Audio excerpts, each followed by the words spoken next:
fazer algumas considerações, né, e colocar isso numa forma prática para que vocês, para tentar fazer com que vocês entendam da melhor forma possível, né? E aí com essa dica que o Matheus colocou, eu acho que já dá para a gente ir começando, né, falar disso daí. Então, eu falei na aula passada, quando eu comecei a falar dessa questão, e é uma questão que ela tem a ver, né?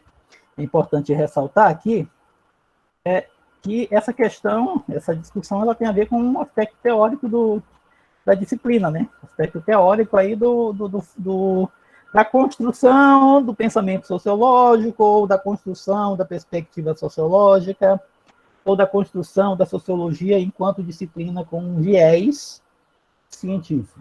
Né? Então, esse aspecto teórico é uma espécie de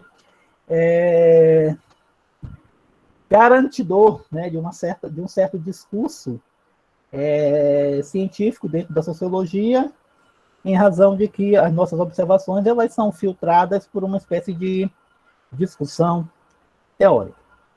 Então, nessa discussão teórica, dentro da sociologia, ela vai se constituindo, né, a partir de determinados pares conceituais, e o primeiro deles que nós estamos discutindo aqui são esses pares conceituais da agência e da estrutura, que são dois pares conceituais extremamente importantes para o raciocínio da sociologia, porque é a partir deles que a gente vai tentar compreender a questão da ação social, que tem a ver com essa agência, essa capacidade que um determinado ator social, ou um determinado sujeito social tem de interferir dentro de uma determinada ordem social estabelecida, né?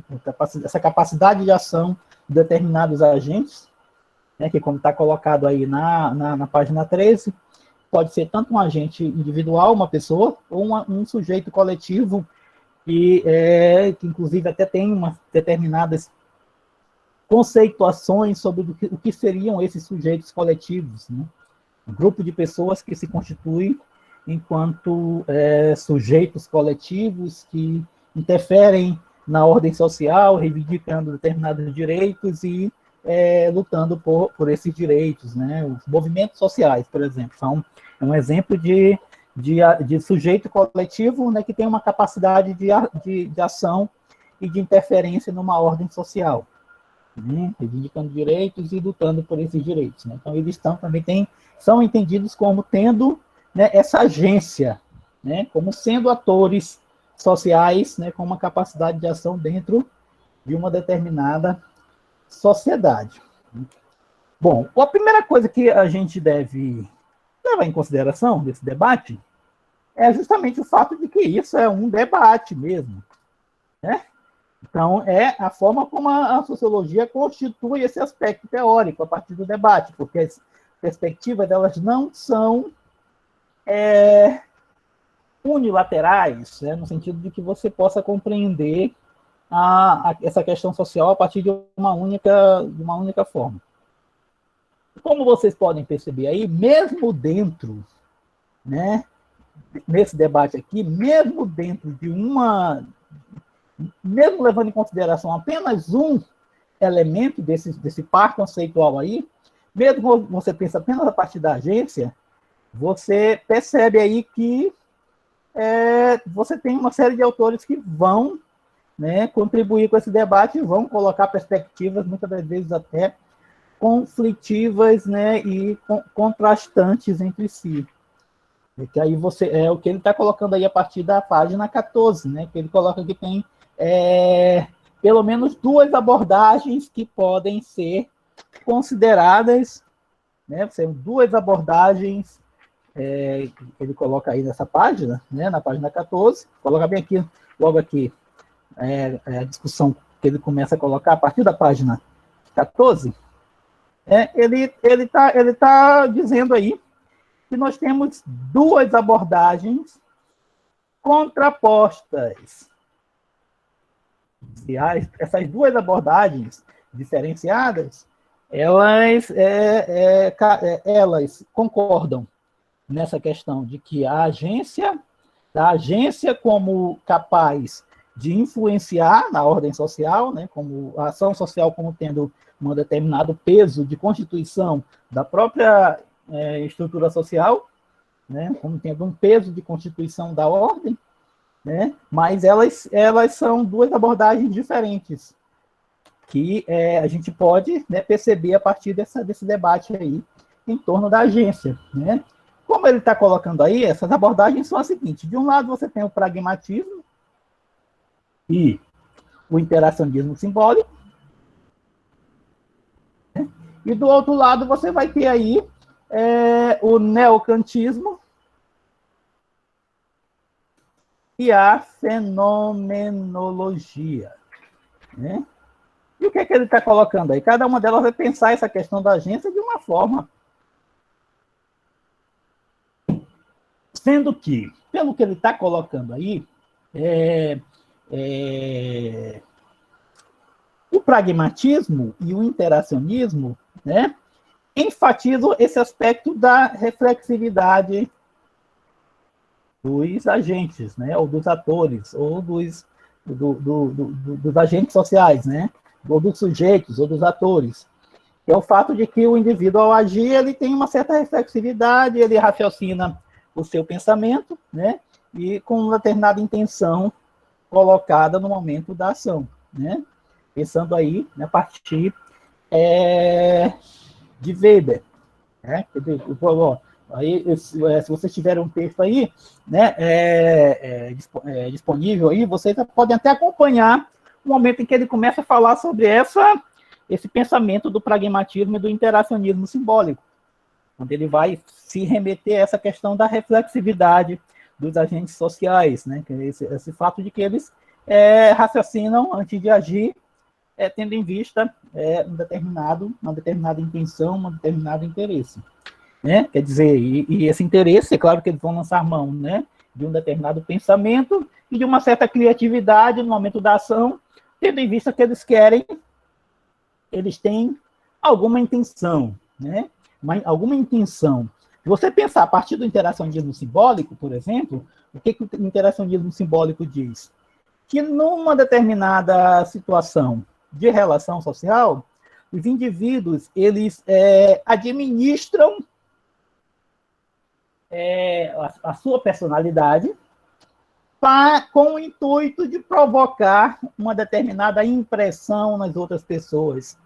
Quer dizer, ele está falando aí desse aspecto reflexivo que o indivíduo tem de controlar a impressão que os outros têm sobre ele com vista a ocupar um espaço que lhe seria adequado dentro de um determinado espaço social. É aquele indivíduo que, ele ao entrar no determinado grupo, ele controla as impressões dos outros indivíduos para poder, né, fazer parte dentro desse grupo, né?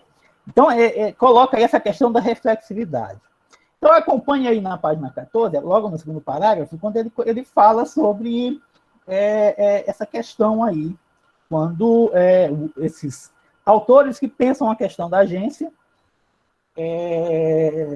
e como é que essas duas abordagens, elas pensam a questão da agência de uma forma diferente, mesmo estando dentro aí pensando a partir de um referencial comum, que seria pensar a partir do conceito de agência, né? Embora eles pensem a partir do mesmo conceito, que seria da agência, mas você tem aí duas abordagens que podem ser pensadas, que pensam essa questão da agência de forma diferente, né? Na página 14, é o que ele coloca aí, ó. Acompanhe, né? Surgiram duas abordagens justapostas da ação e da agência. A primeira, do pragmatismo e interacionismo simbólico. Inclui aí George Mead, Herbert Blumer e Erving Goffman, né? Nós temos aqui, né, esses... na primeira perspectiva, né, você tem esses autores aí que são os expoentes, né? Então, voltando aqui para o texto. Né? George Mead, Herbert Blumer e Erving Goffman. Né? Aí ele coloca a segunda, é a do neocantismo e a fenomenologia, que inclui, né, Weber, Alfred Schutz, Peter Berger e Thomas Luckmann e Harold Garfinkel, né? São vários autores que pensam a partir dessa segunda perspectiva do neocantismo e da fenomenologia, né? Então, aí continuando, né? Mead e Blumer, que é esse primeiro elemento aqui, ó, esse aqui, ó, do pragmatismo e interacionismo, né? Mead e Blumer enfatiza a reflexão, a reflexividade e a criatividade inerentes ao próprio processo de interação e a construção dos selves. O que é o self? O self, né, é um conceito derivado desse conceito de agência, que é o plural de self, é um termo em inglês, né? Self, que é, se você for traduzido em inglês, seria si, né? A construção do si, né? Ou a construção de si próprio, né? A capacidade, o self, né? Que se contrapõe ao me, né? Se a gente for pensar a partir do me, é um sujeito que está sujeito a um constrangimento imposto por outra pessoa. O self é uma construção reflexiva de si, né? Que é o quê? Que é o sujeito que se constrói a partir da sua reflexividade, da sua criatividade, da sua inventividade. Eu não falei que o interacionismo simbólico, em uma determinada situação de interação social, o indivíduo controla as impressões que os outros têm dele, no sentido de construir uma imagem de si que possa ser apreciada pelos outros? Pois é. Né? Isso aí tem a ver com essa construção do self do indivíduo, né? Que está colocado aqui no texto, né? Do plural, que seria selves, né? Mas é o plural de self, que é essa construção de si, que tem a ver com essa capacidade do indivíduo de construir uma subjetividade e, a partir disso, interagir com os outros e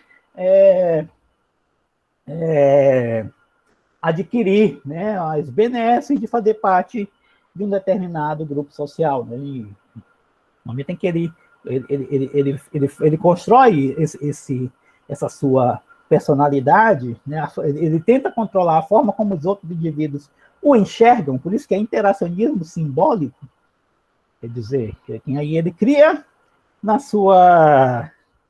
é como se ele criasse uma espécie de uma máscara a partir da qual ele pudesse ser visto, né? E essa construção ela varia, né?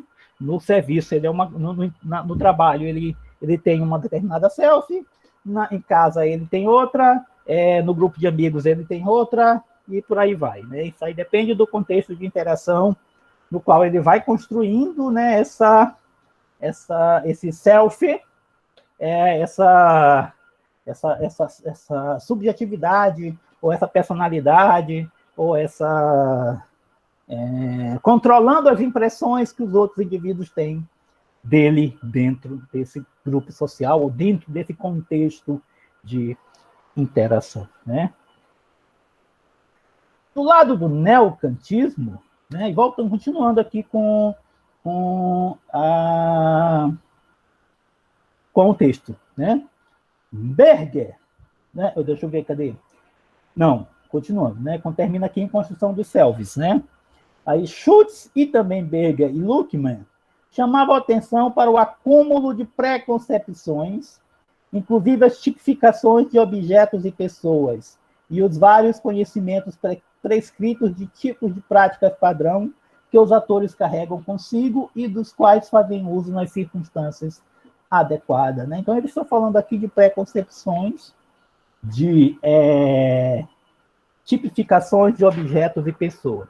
Se, pelo lado do pragmatismo e do interacionismo, o indivíduo, para agir dentro de um determinado contexto social, ele tem uma necessidade de controlar, né? Ele controla essa forma como ele age para poder controlar a expectativa dos outros com relação a eles. Pelo lado do neocantismo e da fenomenologia, o indivíduo ou o sujeito ele age a partir de uma preconcepção presente à mentalidade dele. O que isso quer dizer? ele age a partir de uma informação que ele julga ter a respeito dos outros. Né? Se aqui ele age querendo controlar a impressão que os outros vão ter dele, aqui, pelo lado do neocantismo da fenomenologia, é o inverso. Né? O indivíduo age a partir da impressão que ele tem dos outros indivíduos. Veja que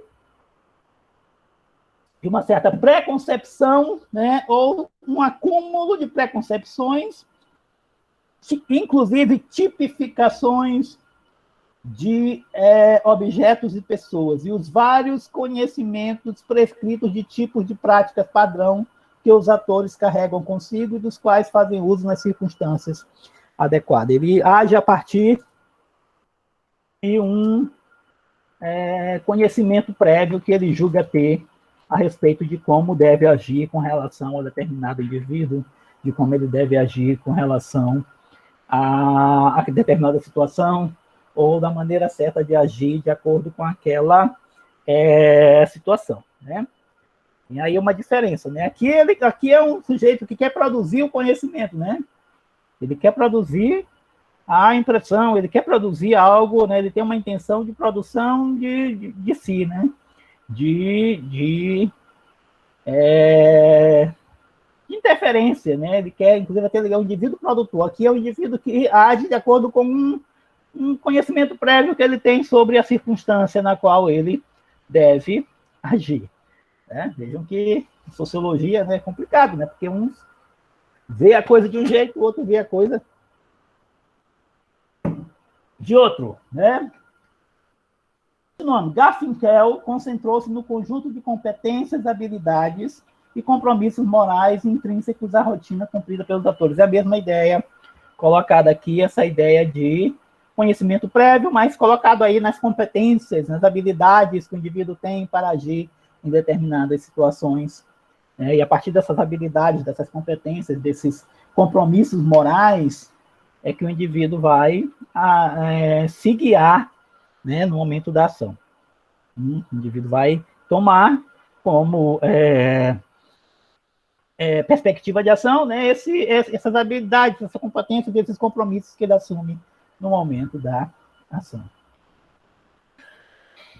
Fechando essa discussão, né, para fechar aqui sobre essa questão do neocantismo da neofenomenologia, a parte final ele coloca o seguinte, Goffman, né, assim como Garfinkel, enfatizava o papel desempenhado pelo conhecimento tácito na produção de práticas sociais.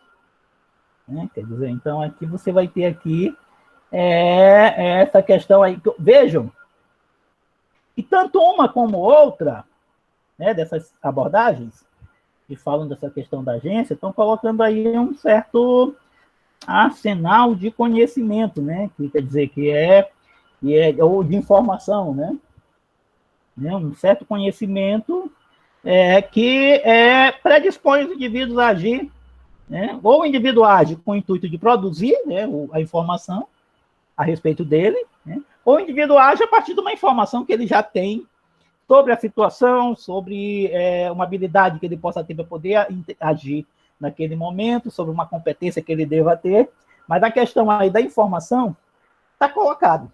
Por isso que todas essas questões, se você for pensar, Kant, ele é um filósofo, né? No neocantismo e na fenomenologia. Kant é um filósofo que foi um filósofo que elaborou uma filosofia toda voltada à questão de pensar a forma como o ser humano pensa, né? As investigações, o pensamento de Kant está todo voltado a uma certa filosofia do conhecimento, sobre a natureza do conhecimento, né? De onde vem essa capacidade humana de pensar. E aí Kant está colocado nisso daí. Então, essas perspectivas aí que estão colocadas, né? Elas colocam aí que o indivíduo ele age, né? Mas tendo em vista aí, mais a questão da informação e do conhecimento, ela está colocada. Seja tanto no sentido de produzir a perspectiva, né? Seja no sentido de a partir de uma perspectiva já dada, né, que é o caso do neocantismo e da fenomenologia. A palavra-chave aqui é a questão do debate. Quer dizer, o debate, né, que é um elemento importante dentro da sociologia. Quer dizer, então você tem vários autores aí dizendo, falando aí, debatendo como é que as coisas são, né, e como é que a gente pode pensar essa questão aí da vida social, das relações sociais, como é que acontecem e como é que elas são construídas, né? Ó, a questão do debate, porque ele começa, no final da página 13, ele vai falando, né, que existe aí, né, esse debate e que determinadas perspectivas enfatizam demais um determinado ponto, né, no caso que se viu, né, quando se pensou na agência, se percebeu que determinadas perspectivas enfatizavam demais a questão da estrutura, né, do constrangimento advindo da ordem social sobre os indivíduos, e que se começou a pensar a partir de uma outra perspectiva, que seria a perspectiva da agência. Só que mesmo quem pensa a partir da agência acaba pensando de uma forma e outros pensam de outra, né? E aí, isso aí é que ele está colocando aí, né, sobre essa capacidade que o indivíduo ou o sujeito social, considerando que não é apenas um indivíduo, pode ser um grupo de indivíduos tentando interagir dentro da sociedade, pode se constituir enquanto sujeitos coletivos, ele vai colocar essa capacidade que o indivíduo tem de ter um papel ativo e criativo na vida social, né? A agência é a perspectiva que alude à capacidade, né, que o indivíduo tem, né, de possuir um papel ativo, né, papel criativo e ativo dentro da sociedade. Quem pensa a partir da agência, né, está pensando nesses termos aí. Mas aí o indivíduo ele vai agir, né, existe aí uma necessidade aí de aludir também à questão da informação, né, ou você produz uma informação de si que te permite agir de determinada forma, te libera espaço ou um certo quanto de ação, ou você, no caso de quem pensa a partir do pragmatismo e do interacionismo, ou você se apropria das informações que estão presentes dentro do contexto social para agir de acordo com esse conhecimento prévio que você tem.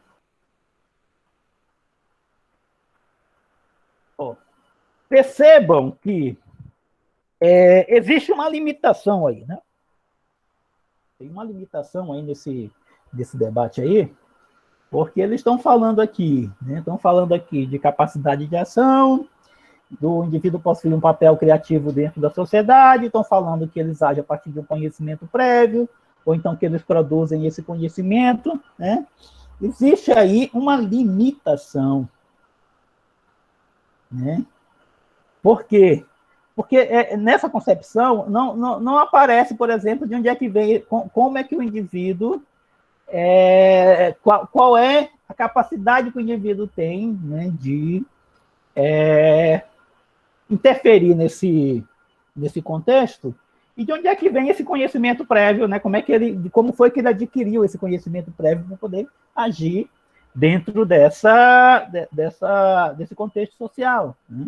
Então, tem essa limitação aí, né, colocada aí dentro dessa perspectiva que pensa apenas a partir da questão da agência. Não sei se vocês se lembram, mas eu falei que, a partir da década de 1960, a partir de 1960, você vai ter aí determinadas perspectivas que elas vão tentar, né, juntar essas perspectivas que aparecem aí como contrapostas, ou que aparecem aí como antagônicas, ou que aparecem aí como pares conceituais que não se casam muito bem entre si. E aí você vai perceber que a partir da página 15, ele vai começar a falar que passou a existir uma espécie de busca por um meio termo, né? Que está falando aí, que possa, por exemplo, sanar as debilidades, né, não previstas por quem pensa apenas a partir dessa questão da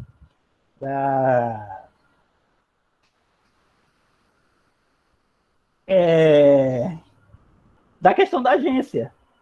E aí é que você vai ter alguns autores que vão pensar da questão das restrições estruturais sobre a capacidade, sobre os propósitos e as intenções dos atores. Porque quando você fala, por exemplo, que o indivíduo age a partir de um conhecimento prévio sobre como é que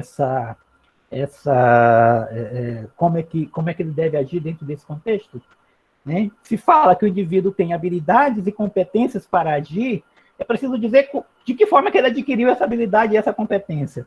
Do mesmo jeito, quando você fala de reflexividade dos agentes sociais, né, para produzir uma determinada percepção de si dentro de um determinado contexto social, é preciso dizer de que maneira que ele se insere dentro dessa relação e de que forma é que ele vai construindo, quais são os limites de construção que esse indivíduo tem. Né? Porque, por exemplo, eu não vou chegar, por mais que eu queira, que eu tenha uma intenção, que eu queira construir uma imagem de mim para obter algum reconhecimento dentro do grupo social, não é em todo grupo social que eu posso fazer isso, né? Que, por exemplo, se eu for tentar dar uma aula de medicina, por mais que eu tente controlar as impressões que os alunos de medicina tenham sobre mim, como é que eu vou fazer isso, né? Que tipo de alcance tem essa minha liberdade para controlar as impressões que os alunos vão ter sobre mim? Se eu não conhecer nada de medicina, não tem como eu fazer isso, né? Quer dizer, quando você fala que se está buscando o meio termo, significa que nem é apenas a questão da reflexividade do indivíduo ou do conhecimento que ele tem que explica, e nem também explica somente a questão do constrangimento da estrutura, né? Porque precisa saber aí qual é o alcance da ação do indivíduo dentro de um determinado contexto social específico. Aí você vai ter, né, algumas perspectivas, né?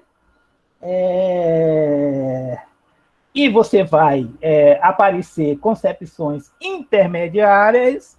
No final da página 14, aparecem aí dois autores, que são dois autores importantes dentro desse debate, porque são dois autores que vão procurar justamente esse meio termo, ou essa posição intermediária dentro dessa questão, e vão criar perspectivas diferenciadas que vão tentar juntar essas duas coisas, né? Por enquanto, nós não vamos falar deles dois, né? Até porque na página 14, o próprio autor do texto também não fala desses dois autores, né? Só diz que eles procuraram fazer essa junção aí, né?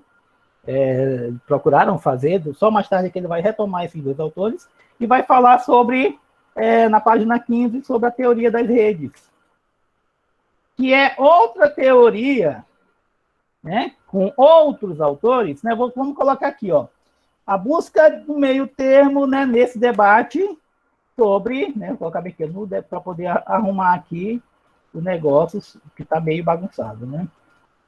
Enfim. Busca do meio termo no debate sobre restrições estruturais sobre os propósitos e as intenções dos autores. Nós vamos ter aqui duas, também aqui do mesmo jeito, nós vamos ter duas formas de pensar isso, de fazer isso, né? A primeira forma é a partir de teorias desses dois autores aqui, não são só eles, tem outros também, que pode citar outros autores aqui que podem ser chamados aqui, que também vão numa perspectiva bem parecida, né, de fazer essa junção aí, esse meio termo, essa posição intermediária, né? Tem aí essa perspectiva desses autores e tem também, né, uma segunda opção, né, que seria a teoria das redes, que nós vamos ter outros autores aí, que vai falar, né, sobre o fato de que a capacidade de ação dos indivíduos ela é mediada por um conjunto de relações que esse indivíduo mantém, que lhe permitem atuar dentro de determinado contexto social, né? Pelo fato de que ele está inserido numa rede de relações que lhe habilitam a ter um quanto de ação. O fato de eu ter relações, me relacionar, porque cada uma dessas pessoas tem uma determinada posição dentro, né, do contexto social, né? E aí eu falo com fulano que se eu tiver esse conhecimento, esse determinado capital social, né, de conhecer determinado fulano que tem determinada posição, né, isso me permite, né, desenvolver também a minha posição. Né? A minha posição ela é endossada pela posição de outros indivíduos dentro de uma determinada rede de indivíduos. Né? Isso está colocado aí na página 15. Né? Também aqui colocado. Ó. Quando ele começa a falar sobre o enfoque das redes. Né? Eu começo a falar logo no começo do parágrafo. Contudo, é mais produtivo, né? Ele falou de Giddens e de Bourdieu e ele passou para cá, né? Na página 15. Contudo, é mais produtivo pensar nesses desenvolvimentos no contexto também permeado por duas outras ênfases que amadureceram durante esses anos. A primeira é aquela nas redes. Né? Para os próprios analistas destas, o foco está nas regularidades dos modos como pessoas e coletividades se comportam e nos padrões dos vínculos que conectam os membros de estruturas sociais. O aspecto mais amplo e essencial é que todos os atores ficam presos numa rede de relacionamentos que pode ser facilitadora ou restritiva, dependendo das circunstâncias. Quer dizer, a capacidade de ação que um determinado indivíduo tem, ela pode ser tanto facilitada quanto dificultada em razão dessa inserção do indivíduo dentro de uma determinada rede social de relações, de conhecimento e de posições sociais. Então, a ação ocorre em meio a relações, práticas e estruturas sociais. Né? Então, aqui a teoria das redes. Né?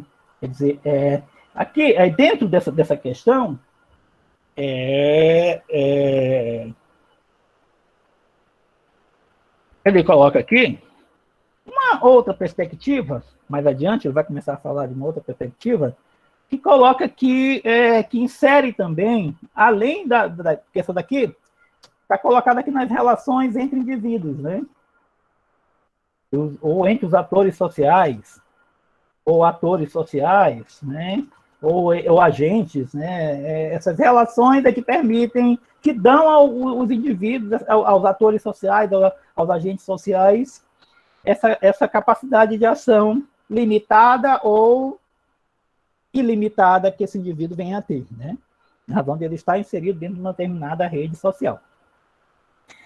Existe uma outra perspectiva que ela é, de certa forma, derivada dessa teoria das redes, mas ela insere também, além de indivíduos, né, uma rede de relações, vou colocar como 3 aqui também, né, a terceira teoria.